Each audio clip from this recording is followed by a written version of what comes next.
Hello fellow drivers, today we're going to show you how to connect and where to connect your LCD monitor.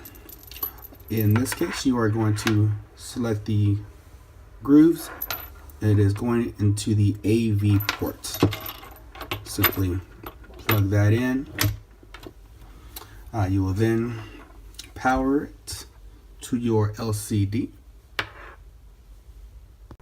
Once you've connected your AV LCD power, you will then get your LCD cable connected with your cable that'll have your audio in and audio out.